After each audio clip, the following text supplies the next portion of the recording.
चलिए पाठ प्रारंभ करते हैं। शंकरं शंकराचार्यं केशवं बादरायणं सूत्रभाष्यकृतौ वंदे भगवन्तौ पुनः पुनः। आप सभी प्रतिभागियों का इस उत्कर्ष नामक शास्त्राध्ययन उपक्रम में हार्दिक स्वागत एवं अभिनंदन। जैसा कि पूर्व के भांति पुनः हम लोग उपस्थित हुए हैं अपने निश्चित समय पर। यह हमारा जो समय है, यह समय एक विशेष समय है, क्योंकि हम लोग इस कालखंड में पंचदशी वेदांत का अध्ययन करते हैं। इसलिए इस समय को विशेष समय बोलेंगे, क्योंकि वेदांत का अध्ययन इतना आसान नहीं, छुरिका के धारा पर चलने के बराबर है। तो हम लोग तत्व पंचदशी में जो पहला प्रकरण है, तत्व विवेक प्रकरण, उस पर विचार कर रहे हैं। कुछ दूर तक हम लोगों के द्वारा यात्रा संपादित हुई। एक पड़ाव पर आकर के यह हमारी विचार यात्रा अध्ययन क्रम रुका हुआ है। उस पड़ाव से पहले यत्किंचित सुपरिचित होंगे, उसके बाद आगे का पाठ प्रारंभ करेंगे। जैसा कि मैं संक्षिप्त रूप से बता दूं, यह हमारा जो विचार क्रम है, यह विचार क्रम हमारा आकर के जो 57 कारिका है, नंबर वाली कारिका, इस पर हमारा विचार क्रम आकर के रुका। 57वीं जो कारिका है, वृत्तीनाम अनुवृत्तिस्तु प्रयत्नात् प्रथमादपि अदृष्टा सकृदभ्यास संस्कार शक्तिवाद भवे।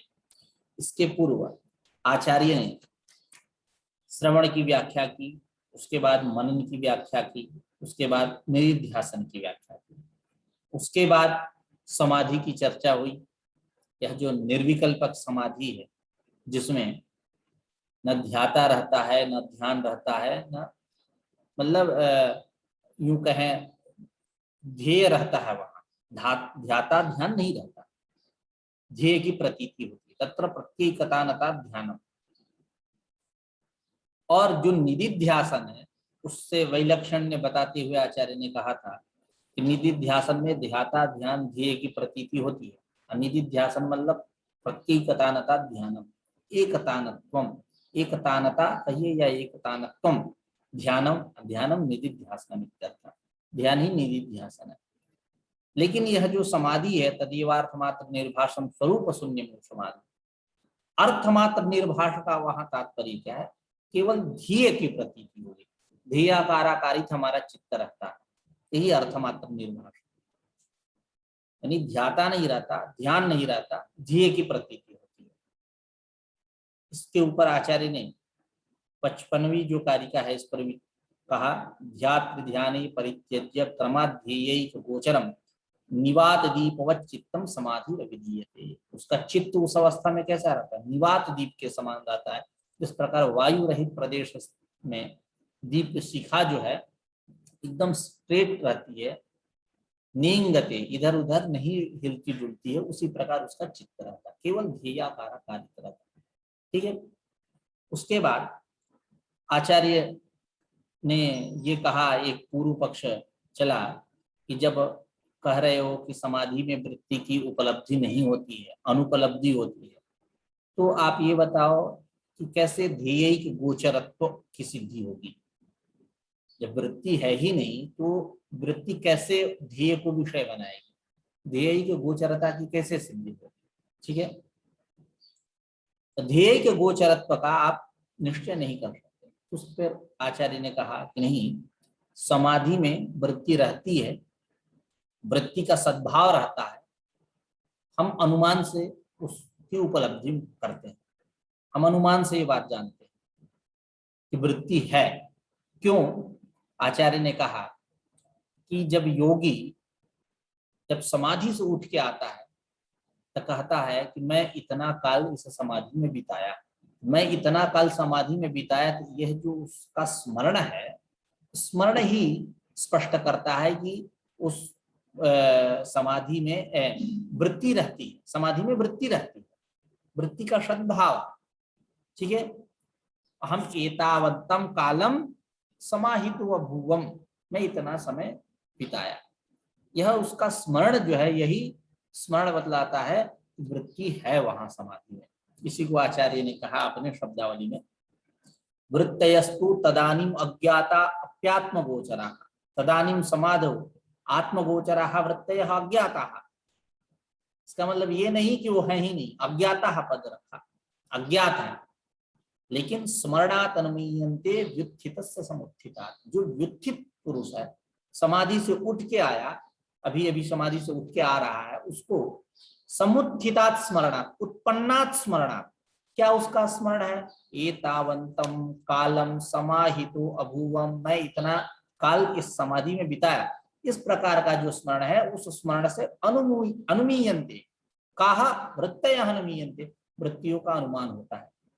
एतावता, आप यह जो कह रहे थे कि वृत्तियों की समाधि में उपलब्धि न होने से ध्येय गोचरता की कैसे सिद्धि होगी, यानी चित्त वृत्ति कैसे ध्येय को विषय बनाए, आप ऐसा नहीं कर सकते, क्योंकि वृत्ति सद्भावस्य अनुमान गम्यत्वात् मय्यम, ऐसा आप नहीं कर सकते। उसके बाद आचार्य ने यह भी बतलाया कि जो वृत्तियों की अनुवृत्ति होती है, यह अनुवृत्ति मतलब समाधि से उठ के समाधि में जो वृत्तियों की अनुवृत्ति हो रही है, ये अनुवृत्ति कैसे होती है, तो प्राथमिकात् प्रयत्न, प्राथमिक प्रयत्न से।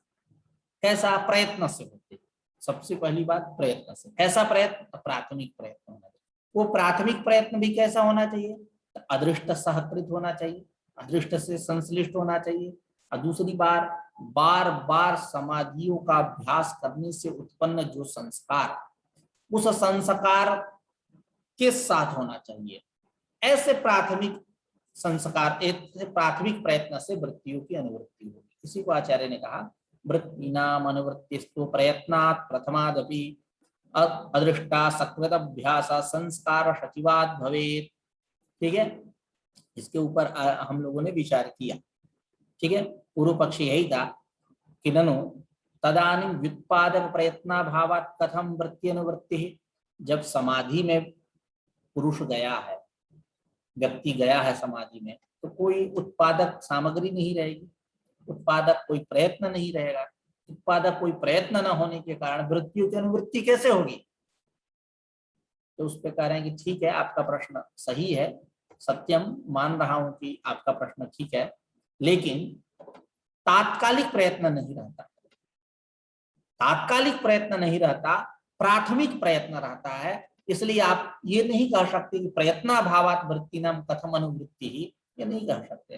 प्राथमिक प्रयत्न से क्या होगा, वो प्राथमिक प्रयत्न कैसा होना चाहिए, अदृष्टादि सहकृत होना चाहिए। समाधि के बार बार अभ्यास उत्पन्न जो संस्कार, उस संस्कार से सहकृत होना चाहिए।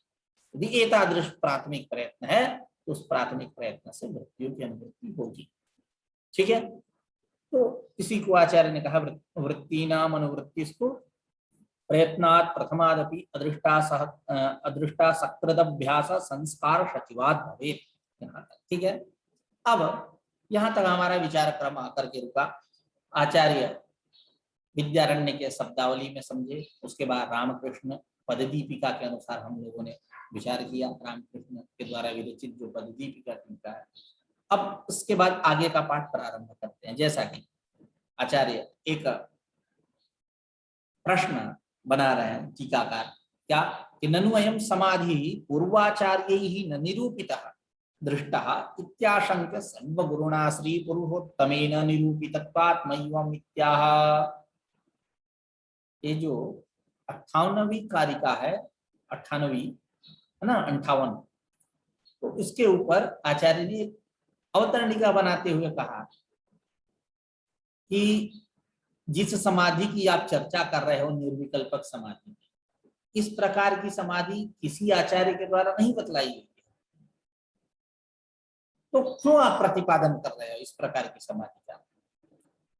तो कह रहे हैं कि सुनो, आचार्य किसी आचार्य के द्वारा नहीं बतलाई गई ऐसा आप नहीं कह सकते, क्योंकि जो सर्वगुरु है सह पूर्वेशामपि गुरु कालीनानवच्छेदात् योग सूत्र।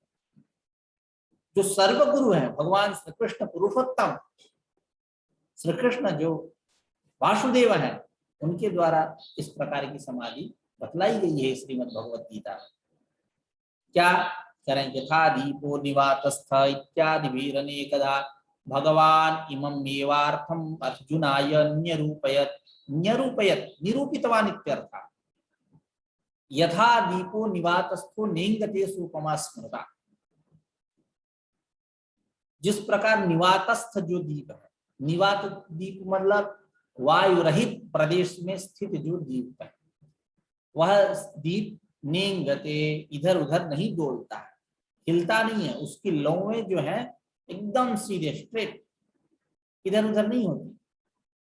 ठीक उसी प्रकार योगी जब समाधि में जाता है, निर्विकल्पक समाधि में, केवल वहां ध्येय मात्र ही एक विषय रहता है, अन्य कोई विषय नहीं रहता।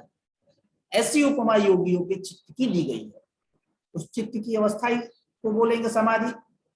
ठीक है, यथा दीपो निवातस्थो नेंगते सोपमा स्मृता। ये बात जब चतुर्विग निर्विकल्पक समाधि के 4 विघ्न भी होते हैं, लय, विक्षेप, कषाय और रसास्वाद।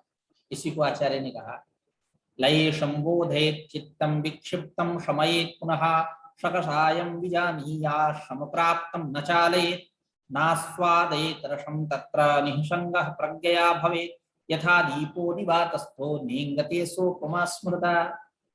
पंक्ति मिली ना भगवत गीता की, श्रीमद् भगवत गीता की। देखो 4 प्रकार के विघ्न होते हैं, लय, विक्षेप, कषाय और रसास्वाद। लय का क्या मतलब है? लय का जो आप मौलिक अर्थ समझते हो वही लय, लीन हो जाना,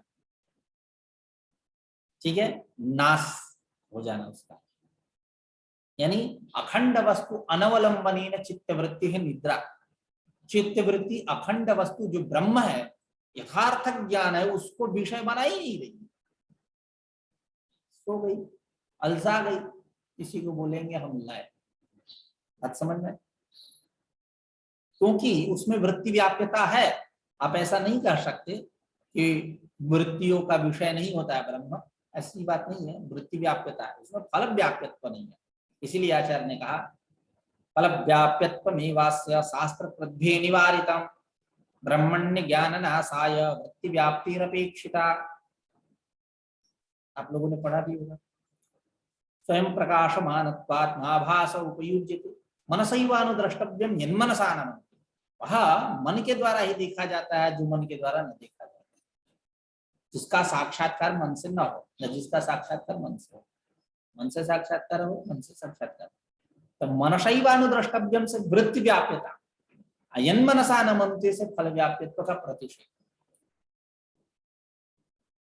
तो जब चित्त वृत्ति उस अखंड ब्रह्म का अवलंबन नहीं कर रही है, उस अखंड ब्रह्म को विषय नहीं बना रही है और सो गई, उसी को बोलेगा लय। विक्षेप क्या है?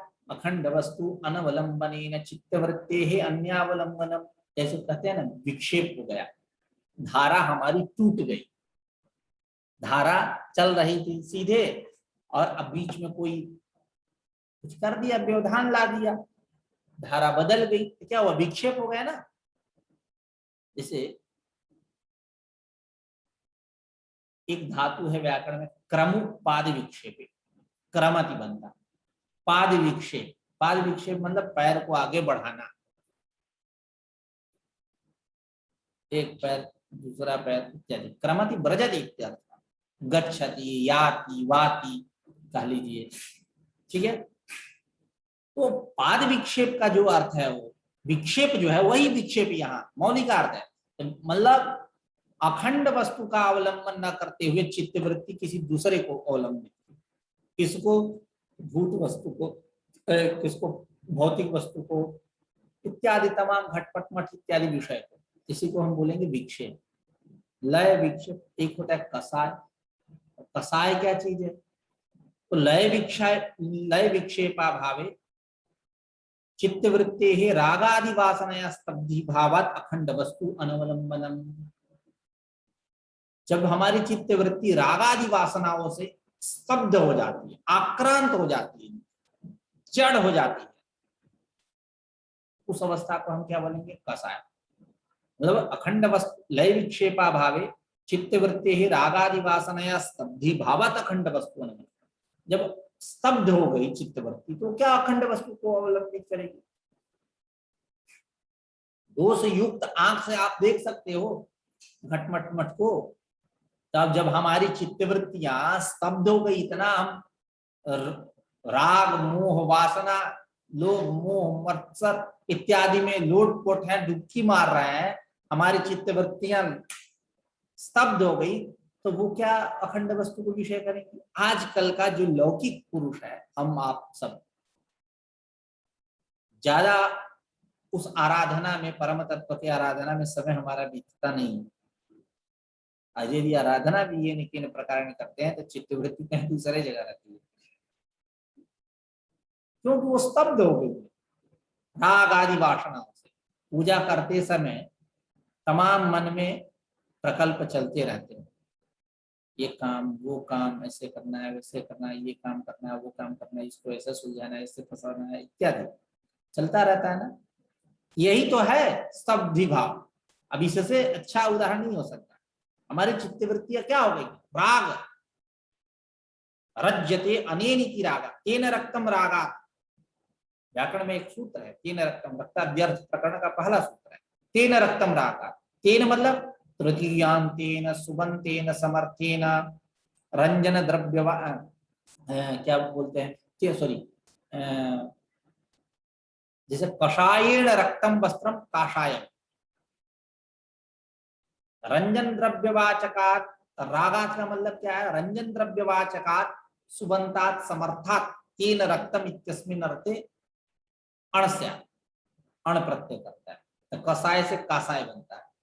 ठीक है, तेन रक्तम रागात, रक्तम इत्यस्मिन् अर्थे, ठीक है, तृतीयांत सुबंत समर्थ होना चाहिए पहली बात, है ना। कषायेण रक्तम वस्त्रम काषायम। रज्यते अनीनिति रागः, कर्ण विपत्ति, घाय प्रत्यय कर दीजिए, जो को घिन्ने तो सूत्र से कूट कर दीजिए, राग बनता। तो राग का मतलब विषय वासना, विषय वासना, घटपट मत जो हमको सुख दे रहा है, मोबाइल लैपटॉप इत्यादि, पंखा फ्रिज कूलर एसी इत्यादि। तो अखंड लय विक्षेपा भावे चित्तवृत्ति है रागादि वासना स्तब्धि भावात अखंड वस्तु अनवलंबनम कषाय। रसास्वाद क्या है? जो चौथा लय विक्षेप कषाय रसास्वाद, अखंड वस्तु और अनवलंबनेन चित्तवृत्ति है सविकल्पकानंद स्वादनम। सविकल्पक आनंद का आस्वाद करना, भोगना, सविकल्पक आनंद को चखना, मतलब वो तो चटनी तो है नहीं कि चखेंगे, लेकिन वहां तात्पर्य सविकल्पक आनंद का भोग करना। सविकल्पक आनंद मतलब वैशिष्ट्यावगाही जो ज्ञान है, संसर्गावगाही ज्ञान जो है, संबंधावगाही जो ज्ञान, घटपटमट इत्यादि, इसी में अनुरक्त है, ब्रह्म को छोड़ दिया, कहा जाओ निर्विकल्पक ब्रह्म को नहीं विषय बनाया। क्या कहा? लय विक्षेप कषाय रसास्वाद अखंड वस्तु अनवलंबनीय चित्तवृत्ति है सविकल्पकानंद स्वादन। सविकल्पक आनंद का स्वाद आस्वाद लेना, निर्विकल्पक आनंद का आस्वाद न लेना, यही क्या है? रसास्वाद। लय विक्षेप कषाय रसास्वाद। इसी को कहा लय संबोधयेत् चित्तम विक्षिप्तम समयेत् पुनः। लय में यदि हमारा चित्त गया, उसको संबोधित करो, जगाओ, चलो उठो। विक्षिप्तम समयेत् पुनः, विक्षिप्त हमारा चित्त हुआ तो उसका उपशम करो, समन करो। लये संबोधयेत् चित्तम विक्षिप्तम शमयेत् पुनः शकसायं विजानीयात् संप्राप्तम न चालयेत्। यदि कषाय युक्त हमारा चित्त हो गया तो उसको भली भांति समझो। स्तब्धि भाव हो करके अखंड वस्तु का अवलंबन नहीं करे तो उसको समझो ढंग से, उसको स्तब्ध मत होने दो। जब तुम समझोगे तब स्तब्ध नहीं होगी चित्तवृत्ति हमारी। सकसायं विजानीयात् श्रम प्राप्तम न चालयेत्। जब हमारा चित्त श्रम से युक्त हो गया, उसको चंचल ना करे, शांत हो गया, उस पे हमने निग्रह कर लिया, मनसो निग्रह सम, निग्रह कर लिया उसको, न चालयेत् ज्यादा उस चंचल नहीं करना चाहिए, सामग्री सामने प्रस्तुत नहीं करनी चाहिए भट्ट को, ठीक है। लये संबोधेत चित्तम विक्षिप्तम शमयेत पुनः शकसायं विजानीया श्रम प्राप्तम न चालयेत नास्वादयेत रसम तत्र निःसंगः प्रज्ञया भवेत्। प्रज्ञया बुद्धिया निःसंगा भवेत्, निःसंग होना चाहिए। रस को ग्रहण मत करो, सविकल्पकानंदा स्वादन मत करो। तो चारों आ गए, लय विक्षेप कषाय रस। ना स्वादयेत रसम तत्र तत्र कुत्र समाधौ ना स्वादयेत रसम तत्र निःसंगः प्रज्ञया भवेत्। यथा दीपो निवातस्थो निंगते सोपमा स्मृता। जिस प्रकार निवातस्थ दीप इधर उधर नहीं हिलता, उसकी लौ जो है इधर उधर नहीं हिलती, ठीक उसी प्रकार यह समाधिस्थ योगी जो है उस योगी का चित्त, यही उपमा दी गई। ता दीपो निवातस्थो निंगते सोपमा स्मृता, उसी को यहाँ कह रहे हैं। जो तुमने पूर्व पक्ष किया कि यह निर्विकल्पक समाधि कहाँ बताई गई है, कहाँ निरूपित की गई है, जिसका आख्यान तब से किए जा रहे हो, उसका समाधान दे रहे हैं कि भगवान श्री पुरुषोत्तम नारायण वासुदेव के द्वारा, जो सर्वगुरु हैं, उनके द्वारा श्रीमद् भगवद गीता में यह बात कही गई है। उसी कर यथा दीपो निवातस्थ इत्यादि भी अनेकदा, यथा दीपो निवातस्थ इत्यादि भी श्लोक ही अनेकदा नाना प्रकारेण, नाना प्रकार से भगवान वासुदेव श्री कृष्ण परम गुरु इत्यर्थः। भगवान श्री कृष्ण जो ऐश्वर्यादि संपन्न है, वह इममेव अर्थम अर्जुनाय निरूपयत्। इसी अर्थ को, यानी इममेव अर्थम मतलब निर्विकल्पक समाधि रूप जो यह अर्थ है, इसी अर्थ को भगवान श्री कृष्ण ने अर्जुन के लिए बतलाया। निरूपयत् निरूपितवान इत्यर्थः, ठीक है। इसी अर्थ को भगवान श्री कृष्ण ने, ऐसा नहीं कह सकते कि निर्विकल्पक समाधि कहीं निरूपित नहीं, ठीक है। यथा दीपो निवातस्थ इत्यादि भी अनेकधा भगवान इमं मेवार्थम अर्जुनाय निरूपयत्। अब देखिए आचार्य रामकृष्ण क्या कह रहे हैं अपने शब्दावली, यथेति प्रतीक लिए, यथा दीपः निवातस्थः यथा दीपो निवातस्थो निंगते सोपमा स्मृता इत्यादि भी श्लोकैः, है ना, अनेकधा नाना प्रकारेण भगवान ज्ञान ऐश्वर्यादि संपन्नः इममेव, यानी निर्विकल्पक समाधि रूपम अर्थम अर्जुनाय शिष्याय, अर्जुन जो शिष्य है उसके लिए निरूपयत् निरूपितवान, ठीक है। आगे अस्य समाधि अवांतर फलम, अब इस समाधि का अवांतर फल बतला रहे, गौण फल बता रहे। जैसे आप लोगों ने पढ़ा होगा नित्य नैमित्तिक प्रायश्चित जो उपासना कर्म होते हैं, इनका बुद्धि शुद्धि परम प्रयोजन, उपासना नाम तो चित्त एकाग्र, ये परम प्रयोजन। अवांतर प्रयोजन क्या है? कल्मष की निवृत्ति इत्यादि, तपसा कर्म संबंधी। अवांतर प्रयोजन में क्या कहे? नित्य नैमित्तिक प्रायश्चित्तोपासना नाम स्वांतर फलम पितृलोक सत्यलोक प्राप्ति। विद्यया पितृलोकः, नहीं, कर्मणा पितृलोकः, विद्यया देवलोकः, देवलोकः नाम सत्यलोक, सत्यलोक। नित्य नैमित्तिक प्रायश्चित उपासना जो है, इनका अवांतर फल क्या है? पितृलोक प्राप्ति और सत्यलोक की प्राप्ति। कर्म से पितृलोक की प्राप्ति होगी। कर्म क्या है? नित्य नैमित्तिक और प्रायश्चित, इन चार, और उपासना, चारों में केवल तीन, नित्य नैमित्तिक, वहां कर्म से केवल तीन को लिया गया, नित्य नैमित्तिक प्रायश्चित, इनके द्वारा पितृलोक की प्राप्ति। और विद्या, विद्या मतलब उपासनाया, शांडिल्य विद्या, शांडिल्य विद्या के द्वारा सत्यलोक की प्राप्ति, ठीक है। बात समझ में आई? उसी को कह रहे हैं कि इमम एवं निर्विकल्पक अस्य समाधि अवांतर फल, समाधि का अवांतर फल कह रहे हैं। जिस प्रकार वहां मुख्य फल और अवांतर फल बदलाया गया कर्मों का, उसी प्रकार यहाँ समाधि का अब उसी क्रम से अवांतर फल बता रहे हैं। अवांतर का अर्थ होता है, शाब्दिक अर्थ होता है गौण। क्या करे? अनादाविह संसारे संचिताः कर्मकोटयः अनेन विलयम यान्ति शुद्धो धर्मो विवर्धते। कह रहे हैं अनादौ इह संसारे, यह संसार कैसा है? अनादि है, नैसर्गिक है, अध्यासात्मक है। यह संसार, यह प्रपंच, यह अनादि जो संसार है, इस संसार में संचिता कर्म कोटय, संचित जो कर्म कोटि, कर्म कोटि, कोटि शब्द प्रकार का वचन वाची, ठीक है, या प्रकारवाची यहां न भी लो, अर्थ कोटि का अर्थ करोड़ होता है, ठीक है। तो संचिता कर्म कोटय मतलब करोड़ों जो कर्म संचित हुए हैं इस चित्त में। जब आप लोग शंकराचार्य प्रणीत आत्मबोध और कर्मबोध पढ़ेंगे, उसमें ये बात चलेगी कि तत्त योनियों का निर्धारण जो है हमारे कर्मों से होता है। कर्म जाकर के इस अंतःकरण में जाकर बैठ जाता है, अब वही निर्धारण करता है कि आप स्वशुक्रादि योनि में जाएंगे कि ब्रह्मणादि योनि में जाएंगे।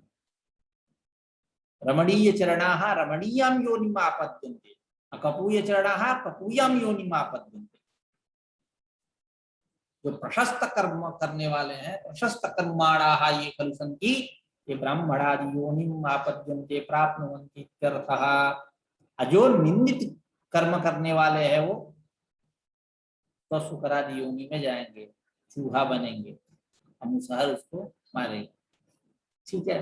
चलिए, तो अनादौ अनादौ इह संसारे संचिता कर्म कोटयः, इस अनादि संसार में जो करोड़ों कर्म कोटियां संचित है चित्त में, वह वे सारी अनेन विलयम जानती, अनेन इसके द्वारा, किसके द्वारा? समाधि के द्वारा। इस समाधि से विलयम जानती, विलयता को प्राप्त करती है, नाश होता है उन सबका।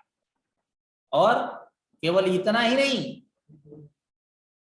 शुद्धो धर्मो विवर्धते, शुद्ध धर्म की अभिवृद्धि होती है। शुद्ध धर्म क्या है? वही ज्ञान, ब्रह्म ज्ञान। यह जो शुद्ध धर्म है, यानी कार्य वर्ग सहित जो यह अविद्या है, उस अविद्या का निवर्तक जो ब्रह्म साक्षात्कार, उस ब्रह्म साक्षात्कार का साधन उपाय भूत जो धर्म, ऐसा धर्म, इसकी अभिवृद्धि होती है। कैसा? ये समस्त कार्य वर्ग विलास सहित जो यह अविद्या है, माया है, कार्यों के साथ युक्त जो माया है कारण, उस माया का, अविद्या का नाशक जो ब्रह्म साक्षात्कार, उस ब्रह्म साक्षात्कार का साधन भूत कैसे होगा? ब्रह्म साक्षात्कार, उस ब्रह्म साक्षात्कार का साधन भूत जो धर्म ज्ञान, वह विवर्धते, वर्धते, एधते, उसकी वृद्धि होती है, ऐसा धर्म उत्पन्न होता है। यही क्या? गौण प्रयोजन किसका? समाधि का, ठीक है। उसी को आचार्य अपने शब्दावली में कह रहे हैं, अनादौ इति, अनादौ स्पष्टम करेंगे, स्पष्ट अर्थ है अनादौ संसार, यानी इह अस्मिन् संसारे संचिताः यानी संपादिताः, एक पदों का अर्थ करें, कर्म कोटयः यानी कर्मणाम पुण्य पुण्य लक्षणानाम कोटयः इति उपलक्षणम, उपलक्षण है, उससे भी ज्यादा लेना है। मतलब कर्मणाम का अर्थ क्या कर रहा है? पुण्य पुण्य लक्षणानाम कर्मणाम। हमारे कर्म दो प्रकार के होते हैं, नहीं 3 प्रकार के होते हैं हमारे सब, हम सब के जो योगी के कर्म है, वो उसके कर्म कहा ना कि कर्मा शुक्ला कृष्णम त्रिविधम इतरेषाम, एक करके सूत्र है ना,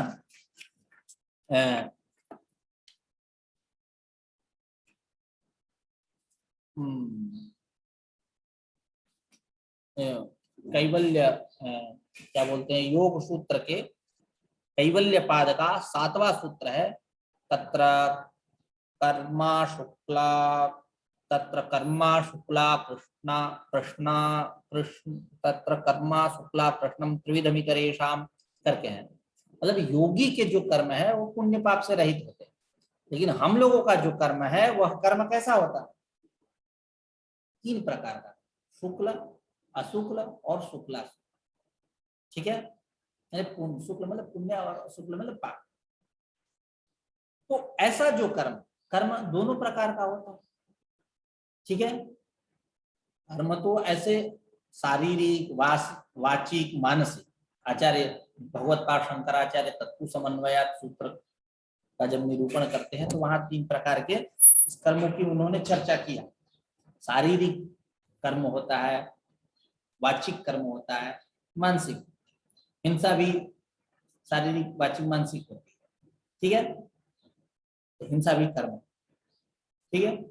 तो कर्मणाम का तात्पर्य क्या है? पुण्य पुण्य लक्षणानाम कर्मणाम, शुभ अशुभ जो कर्म है इनका कोटि, मतलब ऐसे हजार करोड़ों ऐसे जो कर्म है जो हमारे चित्त में इकट्ठे हुए हैं। कर्मणाम पुण्य पुण्य लक्षणानाम कोटयः इत्युपलक्षणम, यानी अपरिमितानि कर्माणि इत्यर्थः, इससे भी ज्यादा। ये तो हम संख्या के उसमें हम नहीं इसको बांधेंगे कि हमारे कर्म इतने ही, केवल 1 करोड़, ऐसी बात नहीं है। अपरिमित, जो संख्या की सीमा में ना, ऐसे कर्म। अपरिमितानि कर्माणि इत्यर्थः, ये सारे कर्म जो हैं उस समाधि से नष्ट हो जाते हैं और शुद्ध धर्म की वृद्धि होती है। अनेन, अनेन की व्याख्या करें समाधिना विलयम यान्ति, विलयम यान्ति मतलब विनश्यन्ति, ठीक है।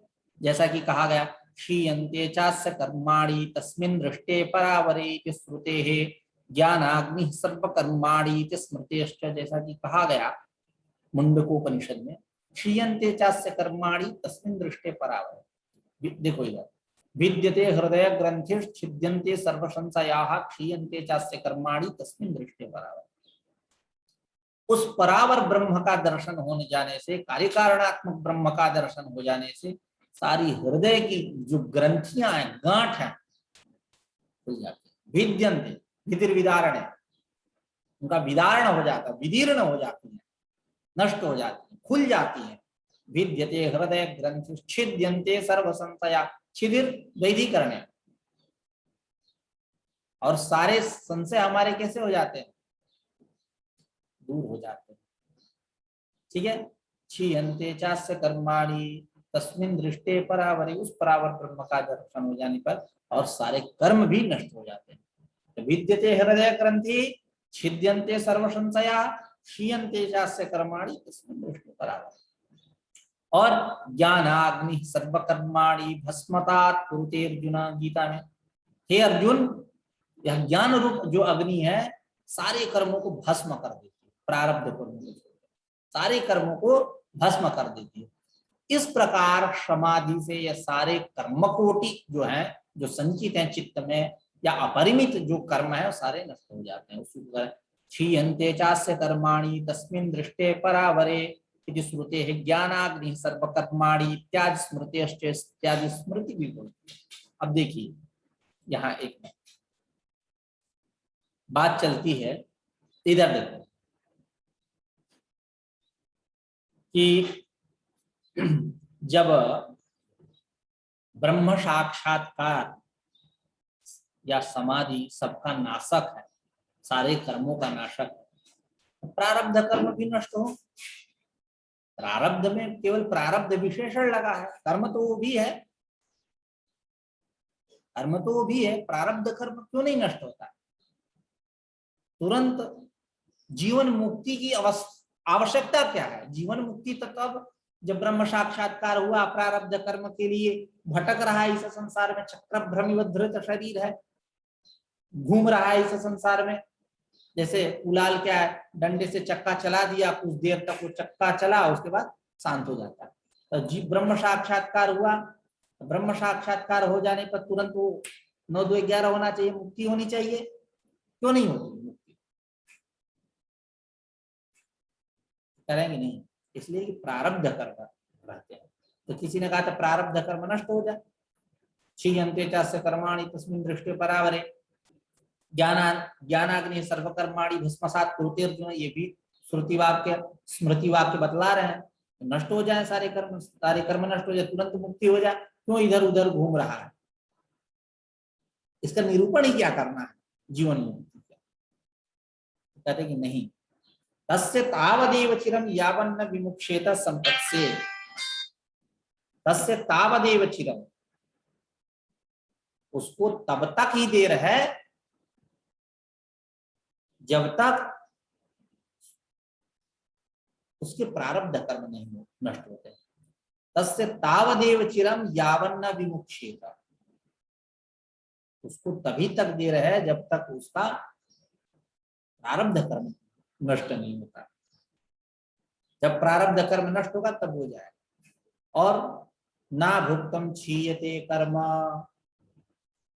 अभुक्तम कर्म न क्षीयते, जब तक आप कर्म भोगोगे नहीं तब तक वह नष्ट नहीं होगा। कोई ज्ञानाग्नि सर्वकर्माणि लग जाए या क्षीयन्ते चास्य कर्माणि, ठीक है। इसलिए प्रारब्ध कर्म का अवस्थान रहता है। जब प्रारब्ध कर्म का अवस्थान रहेगा तो चक्र भ्रमिवद्धृत शरीर की स्थिति आएगी, मतलब घूमता रहेगा। जब प्रारब्ध कर्म नष्ट होगा तब उसकी मुक्ति होगी, ठीक है। एक प्रक्रिया तो कह रहे हैं कि ऐसा जब कर्मों का नाश हो गया तो शुद्धो धर्मो विवर्धते, शुद्ध धर्म की अभिवृद्धि हुई। शुद्ध धर्म की अभिवृद्धि हुई यानी शुद्धा धर्म यानी सविलासा विद्या निवर्तक साक्षात्कार साधन भूतो धर्मो विवर्धते। स्पष्टम कह रहे हैं शुद्धा धर्म, शुद्धा धर्म का तात्पर्य क्या है? शुद्ध धर्म की अभिवृद्धि होती है। तो शुद्ध धर्म कैसा है? तो कह रहे हैं सविलास, सविलासा विद्या, विलास बोलते हैं कार्य वर्ग को, प्रपंच को बोलते हैं, नाना कार्य वर्ग, संसार ही कुछ ऐसा ही है। तो विलास के सहित जो अविद्या, कार्य के सहित जो कारण, उसका निवर्तक जो ब्रह्म साक्षात्कार, उस ब्रह्म साक्षात्कार का साधन भूत जो उपाय, वही है धर्म। ऐसे धर्म की अभिवृद्धि होगी, ठीक है। बात समझ में आई? धर्म यानी सविलासा विद्या निवर्तक ब्रह्म साक्षात्कार साधन भूतो धर्मो विवर्धते। स्पष्टम, इस प्रकार कारिका का यहाँ स्पष्ट, ठीक है। आगे आज की चर्चा यहीं समाप्त करते हैं, ठीक है। कल पढ़ेंगे, ठीक है। कुछ पूछना है पूछ लीजिए। नमस्कार।